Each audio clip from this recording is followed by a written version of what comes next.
Hoje nós vamos dar continuidade ao estudo sobre a história de Israel. Quando se trata de história de Israel, o conteúdo é muito vasto, o conteúdo é muito longo, muito grande. E hoje à tarde eu já tinha o material preparado para dar sequência, e Deus vai mostrando coisas, sabe? Vai falando coisas ao nosso coração. E eu gosto muito de escrever, e comecei a escrever, sento na frente do computador e vou buscando nas minhas informações, naquilo que o Senhor tem me dado. E hoje eu quero compartilhar com vocês que eu acredito que também é muito importante e faz parte do nosso aprendizado, do nosso conhecimento a respeito da história desse povo que é exemplo para nós, que tudo começou neles, né? Todo mundo sabe. Então, por isso que biblicamente nós precisamos aprender, pelo menos aprender um pouco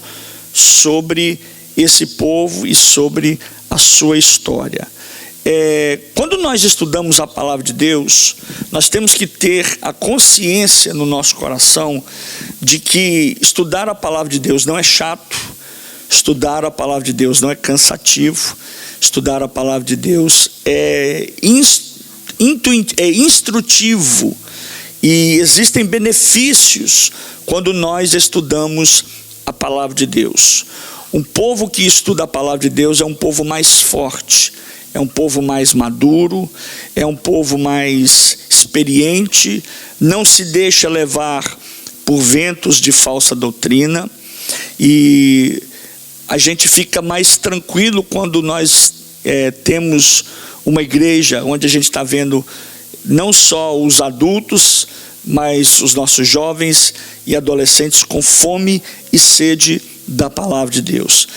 Existem vários benefícios quando nós estudamos a palavra de Deus. O primeiro benefício, e eu queria que você que está aprendendo, está anotando, se quiser anotar, também esses vídeos que estão sendo gravados vão para a internet. Você pode ver, rever, estudar, ver novamente, fazer as suas anotações, porque quando nós estudamos a palavra de Deus ela é uma fonte inesgotável, gente. Tudo que nós experimentamos, tudo que nós vivenciamos na nossa vida, na nossa jornada cristã, é com base na palavra de Deus. Qualquer coisa que fuja à palavra de Deus é movimento, e movimento passa, movimento acaba. Eu me lembro que na época de Paulo, Gamaliel, que foi o professor de Paulo, professor da faculdade onde Paulo estudou naquela época, foi indagado: olha, está acontecendo um movimento aí na cidade, está acontecendo algo aí, e os alunos de Gamaliel perguntaram para ele: isso provém de Deus? Isso é de Deus? O que é isso que está acontecendo? Gamaliel disse: olha, não se preocupem, porque se for de Deus, permanece, mas se não for de Deus, vai passar. Então tudo que nós estamos vivendo, eu creio que é com base na palavra de Deus, porque nós não estamos aqui lendo um jornal, nós não estamos aqui lendo uma revista, um periódico, nós não estamos lendo aqui qualquer outra coisa a não ser a palavra de Deus. Então estamos sendo instruídos pela palavra. Então, quando estudamos a palavra de Deus, existem benefícios para nós mesmos. Quem é mais beneficiado? Ou seja, quem é beneficiado é nós, quando nós estudamos a palavra. O primeiro benefício que nós encontramos quando estudamos a palavra de Deus é que a palavra de Deus nos aperfeiçoa. A Bíblia diz em segunda carta de Paulo a Timóteo, no capítulo 3, verso 16 e 17, que toda a escritura é inspirada por Deus. Anote isso, gente. Toda a escritura, ela é inspirada por Deus. Quem é que escreveu a Bíblia? A Bíblia foi escrita por vários autores, cerca de 40 autores, numa distância, em épocas diferentes, e tudo que eles falavam, você pode observar, faz menção, faz correlação entre uma e outra passagem. Por quê? Porque eu não estou dizendo parte, toda a Escritura é inspirada por Deus. E o texto de Timóteo, de Paulo a Timóteo diz: e útil para o ensino. A palavra de Deus, ela é útil para o ensino, para a repreensão, para a correção, para a educação na justiça, a fim de que o homem de Deus seja perfeito e perfeitamente habilitado para toda obra. Então a palavra de Deus, um dos benefícios é, ela me aperfeiçoa. Quando eu estudo, quando eu leio a palavra de Deus, eu estou sendo aperfeiçoado. Segundo, a palavra de Deus, ela nos limpa. Somos seres que precisam ser polidos todos os dias. Santificação, meus amados, é um processo. Não começa hoje e acaba amanhã. É um processo contínuo até nós alcançarmos, diz a Bíblia, a estatura de varão perfeito. Mas por enquanto nós estamos sendo polidos. Somos uma pedra, um diamante bruto, que pela palavra estamos sendo polidos. Então a palavra de Deus nos limpa. Evangelho de João, capítulo 15, verso 3, diz que vós já estáis limpos pela palavra que vos tenho falado. A palavra de Deus nos limpa. Por isso, quando você encontra muitos crentes, que vêm para o Evangelho, que ainda não conseguem se livrar de algumas coisas, é porque lhes falta o contato maior, diário com a palavra. Quer ser limpo, quer ser purificado, estude e leia a palavra. Terceiro, a palavra de Deus, ela nos santifica. Evangelho de João, capítulo 17, verso 17 diz: santificai-vos na verdade, a tua palavra é a verdade. E quarto, a palavra de Deus, ela liberta. João 8:32. Esse é um texto que nós, como cristãos, crentes, devemos saber de cor. João 8:32 diz: e conhecereis a verdade, e o quê? E a verdade nos libertará. A palavra liberta, gente. A palavra liberta. Você vai fazer um culto de libertação na casa de um irmão, você vai fazer um culto, orar por alguém, ore e leia a palavra, porque a própria palavra, ela se encarrega de trazer libertação. E último benefício, existem vários, mas eu aqui classifiquei alguns. O último benefício que na minha classificação foi que quando nós estudamos e lemos a palavra de Deus, ela discerne os pensamentos e os propósitos do coração. A palavra de Deus, ela tem o poder de discernir os pensamentos e os propósitos do coração. Hebreus 4:12 é outro texto que nós devemos saber de cor. Hebreus 4:12, que diz: porque a palavra de Deus é viva, a palavra de Deus é eficaz, ela é mais cortante, algumas versões dizem. Outras versões dizem ela é mais penetrante do que qualquer espada alguma de 2 gumes, e penetra até ao ponto de dividir a alma, até a divisão da alma, do espírito, juntas e medulas. Olha, a palavra de Deus, ela é poderosa para penetrar, para dividir, para entrar na alma, no espírito, nas juntas e medulas. Todo o ser do homem, ou seja, todo homem possui esses 4 gêneros, possui essas quatro divisões: espírito, juntas e medulas, e é apta para discernir os pensamentos e propósitos do coração. Quando eu leio a palavra de Deus, quando nós lemos e estudamos a palavra de Deus, ela nos perscruta. A Bíblia diz que a palavra de Deus, o Espírito de Deus, ele perscruta escruta as profundezas de Deus. Então, se o Espírito de Deus, ele é capaz de sondar o coração de Deus, né? Quanto mais o nosso, quando lemos a palavra de Deus, com o seu Espírito, ela vai no nosso coração. Você já teve essa experiência de que quando você está passando por um determinado momento na sua vida, uma determinada situação, você se sente fraco, abatido, cansado, precisando de uma resposta, e você abre a palavra de Deus e parece, porque na verdade é o que acontece, parece que a palavra fala contigo. Você lê o texto e o texto pula das páginas e fala com você. Por quê? Porque ele penetra, ele vai até a divisão da alma, do espírito, juntas e medulas, e discerne os pensamentos e os propósitos do coração. Então eu queria deixar isso para vocês como base do início da nossa aula de hoje e dar continuidade ao assunto da semana passada, né? Nós vamos falar um pouco sobre o significado do Monte Gerizim e do Monte Ebal, tá? Mapa 19 já está na tela, você pode me acompanhar aí. Alguns irmãos já tiraram foto, depois eu vou mandar para vocês. Eu disse semana passada que ia mandar, esqueci. Mas eu vou enviar para vocês esses mapas nos grupos, né, no seu WhatsApp. Você pode guardar, pode imprimir, colocar aí do seu lado, usar como fonte de referência, gente. E falar do Monte Gerizim e do Monte Ebal é importante. Por quê? Porque existe um significado muito forte por detrás. Exemplo, o Monte Gerizim e o Monte Ebal, eles são mencionados, e aqui nós vamos fazer uma leitura bíblica, e eu queria que o Richard me preparasse outro microfone. Nós vamos ler agora de início um texto de Deuteronômio, capítulo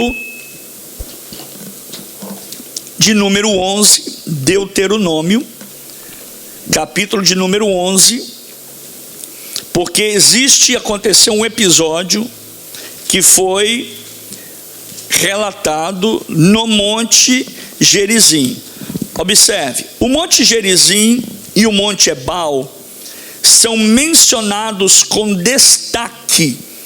Existem coisas na Bíblia, pega para mim meu lenço aí, meu bem, por favor, minha toalhinha, que a Bíblia ela passa de forma superficial, mas existem coisas na Bíblia que ele dá o destaque. Nós vamos aprender futuramente. Assim que a gente terminar a história da igreja, história de Israel, voltarmos nos pilares dos fundamentos da fé cristã, eu quero trazer para vocês uma aula. Quando eu digo uma aula, não vai ser uma só, mas o tema sobre a exposição erudita da Bíblia, como você... princípios de oratória. Vamos estudar oratória. Quando a gente lê a Bíblia, você vai ver que existem coisas na Bíblia que passam, parece que rapidamente, de forma superficial, mas existem coisas na Bíblia que brota, que solta, que dá um pulo diante dos nossos olhos, e essa questão do Monte Gerizim e do Monte Ebal é uma delas. São mencionadas com destaque, coisas que vão destacando nas instruções, porque no Monte Ebal e no Monte Gerizim foi dada as instruções sobre a cerimônia solene das bênçãos e das maldições que deveria ser celebrada no vale entre as duas montanhas. Vamos para o mapa. Nós temos ali do nosso lado direito o Monte Ebal e do lado direito o Monte Gerizim. No vale lá embaixo, o povo ficava e o sacerdote de cima do monte proferia essas palavras, enquanto eles lá embaixo estavam celebrando a questão das bênçãos e das maldições. Deixa eu abrir um parêntese aqui para você, para explicar algo que talvez você não saiba. Quando se trata do povo de Israel, entre bênçãos, maldições, leis, os seus significados, o seu cumprimento, os seus atos religiosos. Quando Deus deu o decálogo são os 10 mandamentos. Quando Deus deu o decálogo para Moisés lá no cume do monte, Deus não quis de forma nenhuma sobrepujar, Deus não quis de forma nenhuma oprimir, Deus não quis de forma nenhuma colocar uma carga sobre o povo de Israel. Deus deu os 10 mandamentos. Dos 10 mandamentos surgiram mais leis, surgiram mais normativos, surgiram mais forma de regularizar, de contornar situações dentro do arraial, porque o povo já era inumeroso, muita gente. Só que as leis não vieram para oprimir. Quando a Bíblia diz que o Senhor Jesus não veio para abrogar a lei, mas para cumpri-la, é porque de fato ele veio cumprir. Agora, abra um parênteses e vou te dizer um detalhe. Quando Jesus veio para impedir ou ir contra, eu vou colocar aqui entre aspas para quem vai me assistir, contra a lei, não é a lei de Moisés, mas é a lei que fora imposta pelos doutores da lei. Por quê? Porque Israel, se você pegar a Bíblia de Gênesis a Apocalipse, você vai ver, Israel se desviou, Israel tropeçou, Israel caiu, Israel pecou. Então quando chega num determinado momento da vida de Israel, eles disseram assim: olha, nós não podemos mais errar. Quando eles saem do exílio babilônico, já passando 430 anos no êxodo, lá no Egito, depois 70 anos na Babilônia, eles chegam em Jerusalém com a vida assim toda destroçada, as casas queimadas, a cidade destruída. Eles olham para trás, olham para eles e dizem assim: nós não podemos errar mais, porque a gente está errando muito. Então o que nós vamos fazer? Vamos colocar leis que vão nos impedir de errar. E aí que onde veio o peso. Aí é onde vem o fardo que Jesus ia contra ele. Parafraseando e trazendo para os nossos dias, vou te dar só um exemplo para você entender. Se você for numa cidade, num bairro em Nova York, que é um bairro de judeu, existe uma linha que é traçada de um ponto da rua, quando a pessoa sai da sua casa e ela entra na calçada, existe uma linha que é traçada para que no Shabá, no sábado, uma linha de 1000 metros, de 1 quilômetro, essa pessoa não possa andar mais do que 1000 metros, do que 1 quilômetro, porque está indo contra a lei que eles colocaram sobre eles, no medo de errar, no medo de pecar, porque no sábado não podia fazer nada. Sábado é o dia do descanso. Se você pegar um judeu ortodoxo, você vai ver que o judeu ortodoxo não liga o fogão, ele não liga televisor, ele não usa o microwave, ele não sobe em elevador. Por quê? Porque são leis que foram impostas entre eles para não pecarem, porque as que foram dadas por Deus não foi suficiente para que eles vivessem em uma vida de santidade. Então, o que acontece? Quando eles viram que tudo que eles passaram nos seus antepassados, nos seus pais, na época dos seus pais, foi erro que eles cometeram, eles disseram assim: então, para evitar erro, vamos fechar de uma vez, vamos aumentar aí o peso para que nós não soframos as consequências do pecado. Então o Monte Gerizim está ali e o Monte Ebal são mencionados com destaque, aonde foi realizada a cerimônia solene de bênçãos e maldições, que deveria ser celebrada pelo povo de Israel no vale entre as duas montanhas. Enquanto o sacerdote, o líder espiritual, o líder religioso, estava no cume dos montes, um proferia as bênçãos e depois as maldições. Deuteronômio, capítulo de número 11, verso de número 26 até o 32. Alguém leia, por gentileza. Eis que até hoje eu ponho diante de vós a bênção e a maldição. A bênção, quando ouvirdes os mandamentos do Senhor, vosso Deus, que hoje vos mando. Porém, a maldição: se não ouvirdes os mandamentos do Senhor, vosso Deus, e vos desviardes do caminho que hoje eu vos ordeno, para que seguirdes outros deuses que não os conhecestes. E será que, havendo o Senhor teu Deus introduzindo na terra, e que vais para possuí-la, então pronunciarás a bênção sobre o monte Gerizim e a maldição sobre o monte Ebal. Presta atenção agora, o detalhe. A bênção foi pronunciada em qual monte? Gerizim. E a maldição no monte Ebal. Prossiga, meu querido. Porventura, não estando eles daquém do Jordão, junto ao caminho do pôr do sol, na terra dos cananeus, que habitam na campina, defronte de Gileal, junto aos carvalhais de Moré?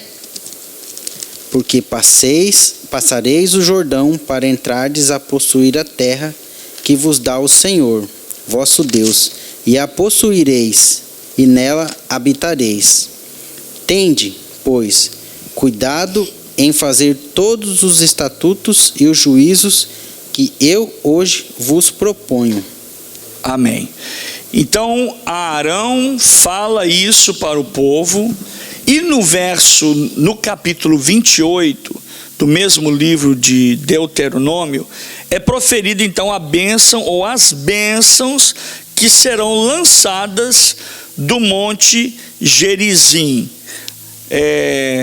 Diz assim o texto: e será que, olha só as bênçãos proferidas, se ouvires a voz do Senhor teu Deus, tendo cuidado de guardar todos os seus mandamentos que te ordeno hoje, o Senhor teu Deus te exaltará sobre todas as nações da terra. Eles tinham uma certa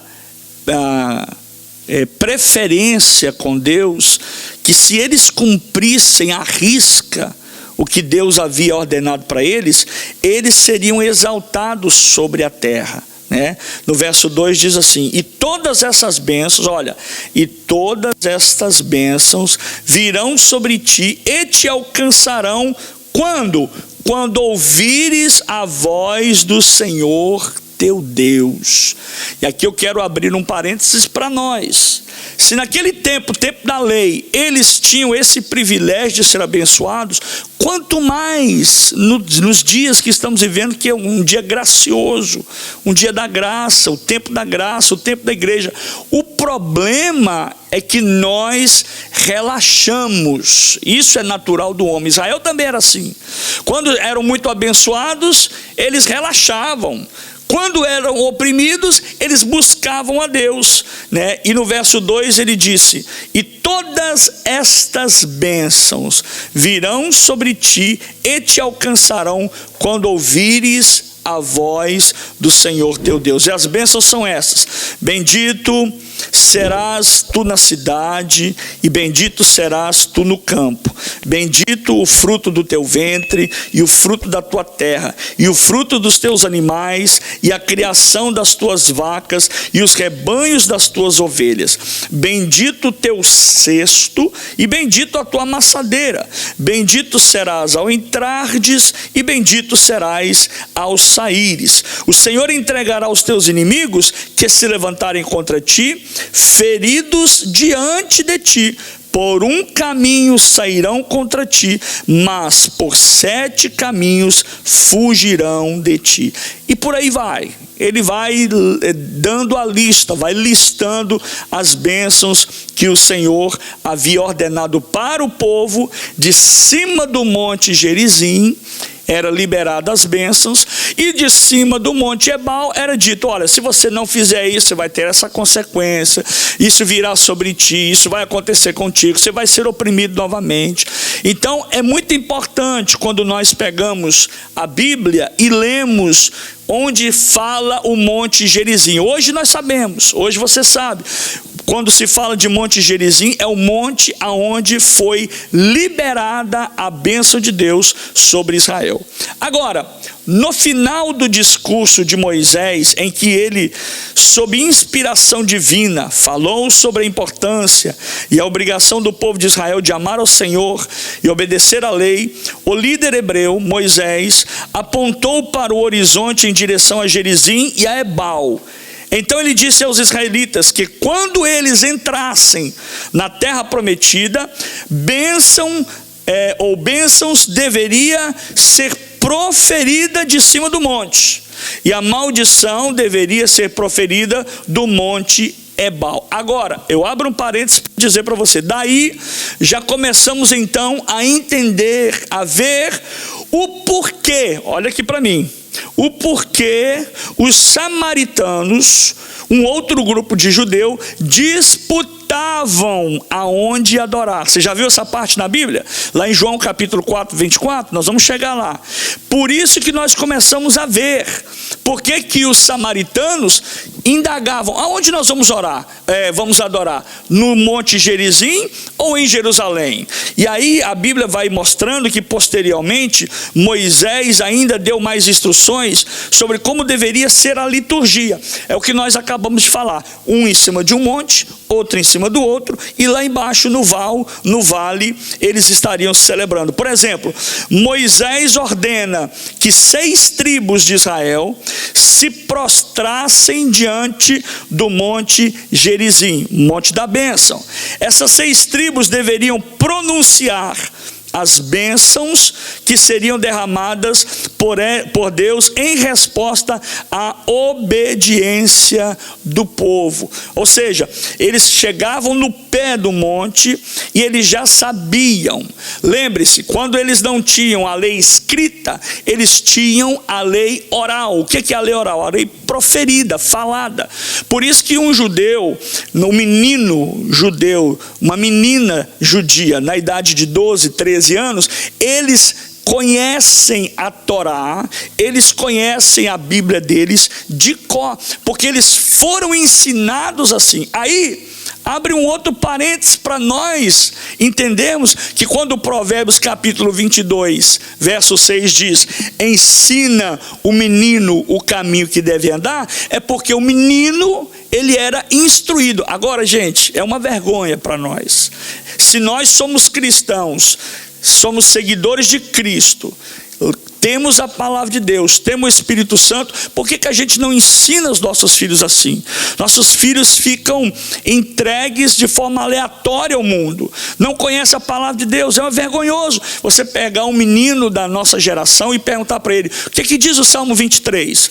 Cita para mim o Salmo 121, o Salmo 91, Salmo 40, que são salmos, eu estou dizendo salmos, existem tantos outros textos que poderíamos dizer, mas eu estou dizendo aqui uns textos fáceis, e até nós mesmos. Eu sempre digo aqui que existem pelo menos 3 formas de ler a Bíblia. Uma é ler rapidamente, vai lendo. Outra é ler e estudar a Bíblia sistematicamente, pegar, como esses meninos estão fazendo, anotar, fazer perguntas para a Bíblia, procurar resposta. E a terceira é memorizar a palavra de Deus. Sabia que quando a palavra de Deus é memorizada no seu coração, você é mais forte em Deus? Eu me lembro que minha mãe e meu pai levantavam sempre de madrugada e oravam os mesmos salmos, as mesmas passagens bíblicas, e eu, querendo ou não, no meu subconsciente estava ali meio que dormindo, acordado. Aprendi isso e a gente sentava para estudar a palavra de Deus. Por isso é importante. E daí começamos a ver porque os samaritanos disputavam aonde adorar. Moisés ainda deu instruções sobre como deveria ser a liturgia. Moisés ordenou que 6 tribos se prostrassem diante do Monte Gerizim. Essas 6 tribos deveriam pronunciar as bênçãos que seriam derramadas em resposta à obediência do povo. As outras 6 tribos restantes deveriam ir para o lado do Monte Ebal. Deveriam ir para o lado do Monte Ebal, o monte do lado, e pronunciar as maldições que sobreviriam em caso de desobediência. Olha, quando Deus faz isso, Deus tem os seus motivos para fazer isso.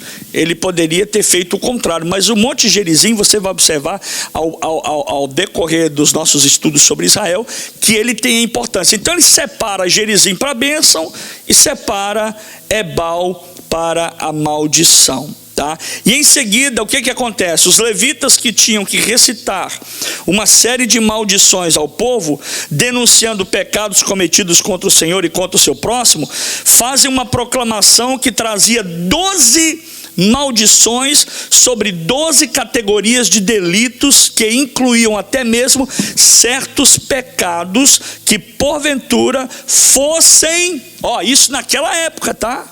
Fossem cometidos em secreto. Vamos ler Deuteronômio, capítulo de número 27, verso 9. E depois outra pessoa leia Deuteronômio 28, 68. Vou repetir. Um irmão ou uma irmã leia Deuteronômio 27, 9. E outro leia Deuteronômio 28, 68. 27, 9.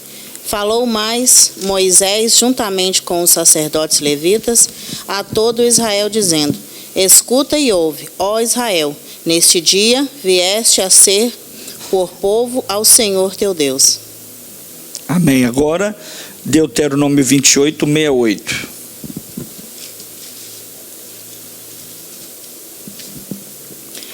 E o Senhor te fará voltar ao Egito em navios, pelo caminho de que te tenho dito. Nunca jamais o verás, e ali sereis vendidos por servos e por servas aos vossos inimigos, mas não haverá quem vos compre. Viu só? Um ele diz da bênção, e outro ele diz: se você vacilar, né, e o Senhor te fará voltar ao Egito em navios. Por quê? Por causa da desobediência. Gente, é muito importante. Eu vou aqui dizer algo para vocês que eu acho que é muito, eu tenho certeza que é muito sério. Nós brincamos muito com Deus. Nós levamos Deus na brincadeira. A gente leva as coisas de Deus na brincadeira, contando com a sorte. Isso é uma expressão bem popular brasileira, está contando com a sorte. Porque se nós fôssemos fiéis à palavra de Deus, muita coisa que nós fazemos, nós não faríamos. Eu poderia aqui dar many exemplos para vocês. Um deles é a igreja toda sentar para ouvir, aprender a palavra de Deus. A igreja toda vir para uma reunião de oração. A igreja toda não fazer nenhum compromisso no dia de culto. A igreja toda dizer: hoje é o dia do Senhor, eu não vou, como judeu, eu não vou subir num elevador, eu não vou andar mais de 1000 metros. Mas nós brincamos muito com Deus e a conta chega. Por que a conta chega? Porque alguém às vezes chega para mim e pergunta: pastor, por que está acontecendo isso? Por que está acontecendo aquilo? Será que você está sendo fiel a Deus? Olha só, a Bíblia está dizendo, nós estamos aprendendo que existem bênçãos e maldições. Agora, alguém pode levantar no meio da multidão e dizer: mas estamos vivendo o período da graça. Eu acredito que o período da graça, ele é mais exigente do que a lei, porque Jesus disse isso. O que Jesus disse? Olha, aquele que for pego em adultério, na lei diz, ele será morto. Mas Jesus chega para os discípulos e diz: aquele que olhar para uma mulher já cobiçando o seu coração pecou. Então a graça, se você colocar na balança, a graça parece ser mais suave, mas ela pega mais pesado, ela exige mais de nós. Então tome cuidado, gente. Eu estou falando isso aqui com carinho, com amor pela sua vida. Tome cuidado. Eu me coloco também, gente. Será que eu estou fazendo certo? Será que eu estou sendo negligente? Será que eu estou errando? Aonde eu estou vacilando? Por que Deus está me cobrando isso? Deus cobra. Por que Deus cobra? A Bíblia diz que aquele que é muito dado, muito o quê? Será cobrado. Aquele que sabe mais, eu pergunto para você, aquele que tem mais conhecimento de causa, ele vai ser mais cobrado ou ele vai ser menos cobrado daquele que não sabe nada? Obviamente aquele que sabe, porque ele conhece a verdade. Então nós temos que tomar cuidado. Então a cerimônia no Monte Gerizim, no Monte Ebal, foi finalmente realizada por Josué. Depois que Moisés, Arão realiza, Josué fecha o ciclo da lei, das bênçãos realizadas no Monte Gerizim. Vamos ler um outro texto, conforme foi instruído por Josué, no capítulo 8, verso 30 a 35. Josué, capítulo 8, versos 30 até o verso 35. Leia para nós. Isso agora é Josué, gente. A epígrafe diz assim: Josué edifica um altar e escreve a lei em pedras e a lê. Josué lê as leis que foram escritas em pedra. Pode ler. 8:30? Uhum. Então Josué edificou um altar ao Senhor Deus de Israel no Monte de Ebal. No Monte Ebal. Monte Ebal, monte da bênção ou da maldição? Maldição. Então vai lá. Então vem chumbo aí. Como Moisés, servo do Senhor, ordenou aos filhos de Israel, conforme o que está escrito no livro da lei de Moisés, a saber, um altar de pedras inteiras, sobre o qual se não moverá ferro, e ofereceram sobre ele holocausto ao Senhor, e sacrificaram sacrifícios pacíficos. Também escreveu ali em pedras uma cópia da lei de Moisés, que já tinha escrito diante dos filhos de Israel. E todo Israel com os seus anciões e os seus príncipes e os seus juízes estavam de uma a outra banda da arca, perante os sacerdotes levitas que levavam a arca do concerto do Senhor. Assim estrangeiros como naturais, metade deles em frente do Monte Gerizim e a outra metade em frente ao Monte Ebal. Como Moisés disse anteriormente. Como Moisés, servo do Senhor, ordenara para abençoar primeiramente o povo de Israel. E depois leu em alta voz todas as palavras da lei, a bênção e a maldição, conforme tudo o que está escrito no livro da lei. Palavra nenhuma houve de tudo o que Moisés ordenara que Josué não lesse perante toda a congregação de Israel, e das mulheres e dos meninos e dos estrangeiros que andavam no meio deles. Isso. Então, Josué fecha este ciclo das bênçãos e maldições, recitando também no Monte Gerizim, em frente ao Monte Ebal, O Monte Gerizim e os samaritanos. Mais tarde acontece o episódio que nós já sabemos, eu comecei a mencionar sobre eles. Já durante as tensões envolvendo judeus e samaritanos, os samaritanos edificaram o templo deles no topo do Monte Gerizim. Esse templo durou poucos séculos, tá? Acha a imagem do templo aí, por gentileza, põe na tela para nós, por gentileza. Tem aí uma construção que já está deteriorada pelo templo, nós mostramos semana passada, coloca para nós. Esse templo, que ele vai colocar a imagem ali, e isso é uma delas. Tem uma outra imagem que pega o templo destruído de cima para baixo. Eu não tenho anotado aqui, eu tenho anotado, mas em outra página, eu não me lembro qual mapa que é. Tá? Isso, procura para nós. Esse templo durou poucos anos. Esse templo durou poucos séculos. E acabou sendo destruído pelo governante asmoneano João Hircano, no século I, no ano 128 antes de Cristo, muito tempo atrás, muito tempo. Jesus não havia vindo ainda. Todavia, isso não impediu que os samaritanos continuassem adorando no Monte Gerizim. Mesmo com a destruição do templo, veja só, isso aí foi erigido e destruído, acabado no século 128 a.C., e a mulher samaritana tem um diálogo com Jesus a respeito do templo ou do lugar de adoração sendo que os samaritanos continuavam, né? Todavia, não impediu que os samaritanos continuassem adorando lá no cume do Monte Gerizim. Por quê? Porque Moisés, Arão e toda a sua turma, Josué e o povo de Israel, proferiram do alto do monte as bênçãos sobre Israel. Então, para eles, para os samaritanos, o Monte Gerizim é o monte sagrado. No tempo de Jesus, por exemplo, a adoração no Monte Gerizim era uma prática exclusiva dos samaritanos. Inclusive, no diálogo entre Jesus e a mulher samaritana, a mulher questiona Jesus sobre o local apropriado para adoração, se devia ser no Monte Gerizim ou no templo em Jerusalém, que ficava no Monte Sião. Tem ali uma imagem, eu vou pedir para o Richard procurar para nós, ou a Ana procura para a gente, aonde está o Monte Sião. Tem uma imagem que mostra o Monte Sião aí. Mas Jesus tratou de explicar àquela mulher, a samaritana, que o Deus Todo-Poderoso, o Deus de Israel, não era, olha só que interessante, gente, como o ser humano confunde as coisas. Não era, Jesus explicou para ela que não era um tipo de divindade. Deus, né, o eterno, o Elohim, né, o Yud Rei Vav Rei, que na tradução é Adonai, o Senhor, que o eterno Deus não era um tipo de divindade tribal cuja presença estaria restrita apenas a um certo território supostamente sagrado. Por isso que Jesus já veio quebrando eles assim de cara, porque eles eram tão acostumados a rituais, a locais, só podia adorar ali, se não fosse ali não adoraria ali.